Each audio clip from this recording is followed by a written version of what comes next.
Hello dear students, welcome to my channel right track for NEET. अब हम धीरे धीरे इंपॉर्टेंट सेक्शन की तरफ बढ़ रहे हैं बायोमॉलिक्यूल वाले चैप्टर में।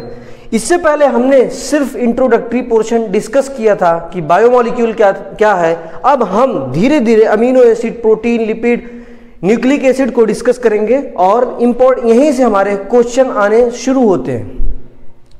अगर आपको बायोलॉजी से रिलेटेड कोई भी प्रॉब्लम हो, कोई डाउट हो, कोई क्वेरी हो, आप मुझसे बिला हिचक कमेंट करके पूछ सकते हैं। अमीनो एसिड बनता कैसे है, अमीनो एसिड होता क्या है? अमीनो एसिड दरअसल एक ऑर्गेनिक कंपाउंड होता है जो कि बनता है मीथेन से। मीथेन डेरिवेटेड होता है। मीथेन का फार्मूला आपको तो पता होगा, CH4। ये हमारा होता है मीथेन। जब हम मीथेन के चारों एच हटाकर 4 डिफरेंट ग्रुप लगा देते हैं तो इसी को हम लोग बोलने लगते हैं अमीनो एसिड। अमीनो एसिड के पास एक कार्बोक्सिल ग्रुप होता है, ये कार्बोक्सिल ग्रुप हो गया। ये होता है अमीनो ग्रुप NH2 और एक होता है वेरिएबल R ग्रुप और एक होता है हमारा हाइड्रोजन। एक होता है हाइड्रोजन जिससे अमीनो ग्रुप लगा हुआ है, जिससे कार्बोक्सिल ग्रुप लगा हुआ है। इस कार्बन को यानी सेंट्रल कार्बन को हम लोग अल्फा कार्बन भी बोलते हैं। इसीलिए इस अमीनो एसिड को अल्फा अमीनो एसिड भी कहते हैं। इसीलिए अमीनो एसिड को अल्फा अमीनो एसिड कहते हैं। अब हमारी अमीनो एसिड कितने तरह की होगी, कितने टाइप की होगी, ये डिसाइड करता है ये R हम लोग, ये वेरिएबल ग्रुप होता है, इसको R से डिनोट करते हैं। ये आप ऑर्गेनिक कंपाउंड वाला, ऑर्गेनिक केमिस्ट्री वाला R मत समझिएगा। ये वेरिएबल ग्रुप को हम लोग R से डिनोट करते हैं। ये ऑर्गेनिक केमिस्ट्री से डिफरेंट R है। यहाँ पर R जैसे जैसे बदलेगा अमीनो एसिड हमारी वैसे वैसे बदलेगी। ऑर्गेनिक अमीनो एसिड बहुत तरह की होती है, लेकिन जो प्रोटीन में पाई जाती है वो 20 टाइप्स की ही होती है। 20 टाइप्स अमीनो एसिड में से 20 अमीनो एसिड में से 10 अमीनो एसिड एसेंशियल होती हैं, 10 अमीनो एसिड नॉन एसेंशियल होती हैं। ये चैप्टर बायोमॉलिक्यूल वाला केमिस्ट्री 12th क्लास की केमिस्ट्री में भी हम लोग पढ़ते हैं। वहाँ पर इसका स्ट्रक्चर भी डिस्कस किया जाता है और अमीनो एसिड के नाम भी डिस्कस किए जाते हैं। लेकिन बायो में हम लोग इतना डिटेल में नहीं, क्योंकि ये क्वेश्चन भी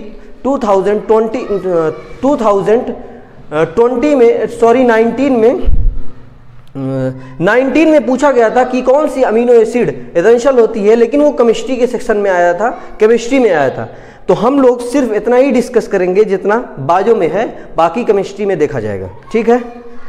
ये R अगर H है, अगर इस R को हम लोग H बना दें तो इस अमीनो एसिड का नाम होता है ग्लाइसिन। सिंपलेस्ट अमीनो एसिड होती है। अगर H हम R की जगह पर H रख दे तो इस अमीनो एसिड का नाम हो जाता है glycine. Glycine is the simplest amino acid. It is optically inactive.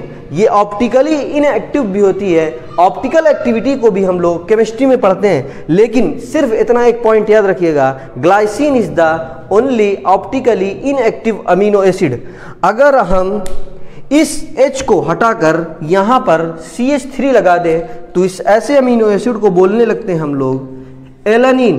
अब इस अमीनो एसिड का नाम हो जाएगा, R की जगह पर अगर हमने CH3 लगा दिया, मिथाइल ग्रुप लगा दिया, तो हम इसको बोलते हैं एलानिन।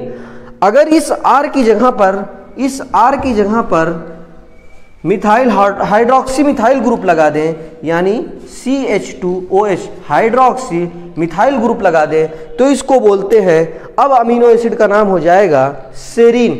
ऐसे ही करके 20 अमीनो एसिड्स पाई जाती हैं, प्रोटीन का जो फॉर्मेशन करती हैं लिविंग बॉडी के अंदर। लेकिन हम अमीनो एसिड को डिवाइड करते हैं 2 क्लासों में। एसेंशियल अमीनो एसिड जिसमें 10 होती हैं, यानी जो हमारी बॉडी फूड से ही ले लेती है। एसेंशियल अमीनो एसिड वो होती हैं जो हमारी बॉडी फूड से बनाती है। ठीक है। जो एसेंशियल अमीनो एसिड वो होती हैं जो हमारी बॉडी को फूड से मिलती है, लेकिन नॉन एसेंशियल अमीनो एसिड वो होती हैं जो हमारी बॉडी खुद ही बना लेती है। अगर खुद बना लेती है तो वो नॉन एसेंशियल 10 होती है, एसेंशियल 10 होती हैं नॉन एसेंशियल। और इस R ग्रुप की वजह से अमीनो एसिड डिफरेंट टाइप की होती है, लेकिन जो प्रोटीन की में होती है वो 20 होती है। केमिकल नेचर की बेसिस पर हम अमीनो एसिड को डिफरेंट क्लासों में क्लासिफाई करते हैं। बेसिकली 3 क्लासों में हम लोग केमिकल नेचर की बेसिस पर अमीनो एसिड को डिवाइड करते हैं। नंबर 1 पे होती है हमारी एसिडिक अमीनो एसिड।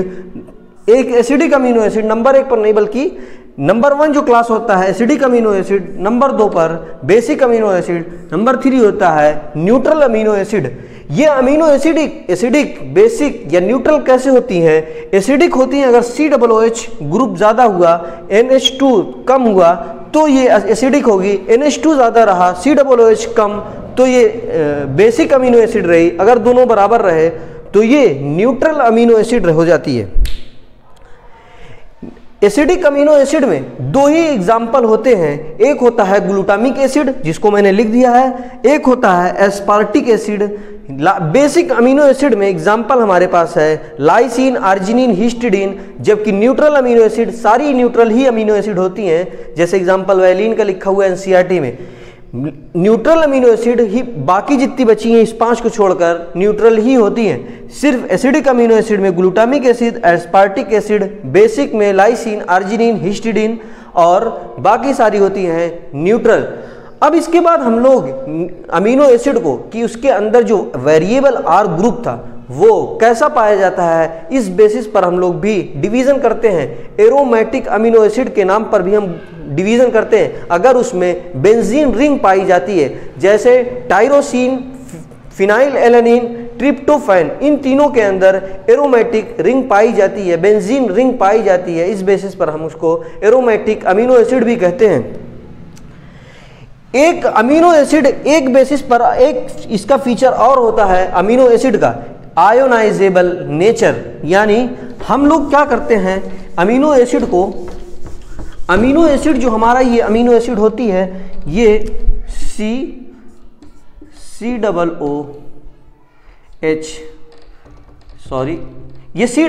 जो है और ये NH2 ये R हो गया और ये H। हम लोग क्या करते हैं इस H को आयोनाइज कर देते हैं और यहाँ पर हो जाती है COO माइनस और यहाँ पर एक H प्लस और ऐड कर देते हैं NH3 प्लस, ये हो जाती है NH3 प्लस। जब अमीनो एसिड इस फॉर्म में होती है यानी प्लस और माइनस चार्ज दोनों उसके पास होते हैं तो हम लोग ऐसी अमीनो एसिड को कहते हैं ज्विटर आयन। इस कंडीशन पे हम लोग इसको बोलते हैं ज्विटर आयन। NCERT में लिखा हुआ है जहाँ फिगर ये बना हुआ है ज्विटर आयन।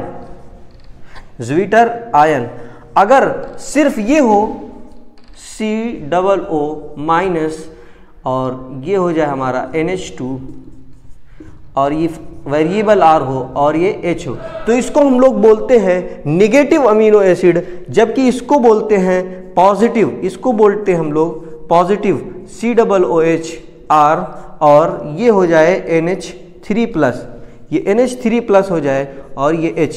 ये पॉजिटिव हो, ये हो गई हमारी पॉजिटिव, जबकि ये हो गई हमारी निगेटिव। और जिसमें पॉजिटिव निगेटिव दोनों होते हैं उसको हम लोग बोलते हैं ज्विटर आयन। तो हमने अमीनो एसिड को डिस्कस किया। अमीनो एसिड हमारी क्या है ऑर्गेनिक कंपाउंड है जो डिराइव्ड होती हैं मीथेन से और अल्फा कार्बन की वजह से हम लोग इसको अल्फा अमीनो एसिड भी बोलते हैं। अमीनो एसिड के पास बेसिकली H होता है, एक अमीनो ग्रुप और एक कार्बोक्सिल ग्रुप, एक वेरिएबल R ग्रुप होता है। इस वेरिएबल R ग्रुप की वजह से डिफरेंट अमीनो एसिड पाई जाती हैं, लेकिन जो प्रोटीन का फॉर्मेशन करती हैं वो सिर्फ 20 होती हैं, जिसमें से 10 एसेंशियल होती है जिसको हम फूड से लेते हैं, 10 नॉन एसेंशियल होती हैं जिसको हम खुद ही हमारी बॉडी सिंथेसाइज कर सकती है। केमिकल नेचर की बेसिस पर हमने एसिडिक, बेसिक और न्यूट्रल अमीनो एसिड में डिवाइड किया और कुछ हमारी एरोमेटिक अमीनो एसिड भी थी जिसके अंदर बेंजीन रिंग पाई जाती है। अमीनो एसिड आयोनाइजेबल होती है जिसमें पॉजिटिव और निगेटिव दोनों पाया जाता है, उसको हम लोग ज्विटर आयन कहते हैं। निगेटिव इसको कहते हैं जिसमें H को हमने आयोनाइज कर दिया और इसको पॉजिटिव कहते हैं। ठीक है, अमीनो एसिड को आप खूब अच्छे से देखिएगा, अच्छे से पढ़िएगा, ताकि इसी अमीनो एसिड से जब पॉलीमराइजेशन होगा, इसी अमीनो एसिड का जब पॉलीमराइजेशन होगा तभी बनेगा हमारा प्रोटीन। जब प्रोटीन कैसे बनती है ये हम लोग नेक्स्ट वीडियोस में डिस्कस करेंगे कि प्रोटीन कैसे बनती है, प्रोटीन में जो पेप्टाइड बांड होते हैं वो कैसे बनते हैं। ठीक है, लेकिन कोई भी डाउट रहे, कोई भी वो रहे, आप पूछिए ज़रूर और इसको अच्छे से देखिए। अमीनो एसिड को लाइटली मत लीजिए, क्योंकि अमीनो एसिड अगर नहीं अच्छे से समझ में आती है तो प्रोटीन को समझना पॉसिबल नहीं हो पाता है, प्रोटीन के समझने में दिक्कत होती है। ठीक है, थैंक यू।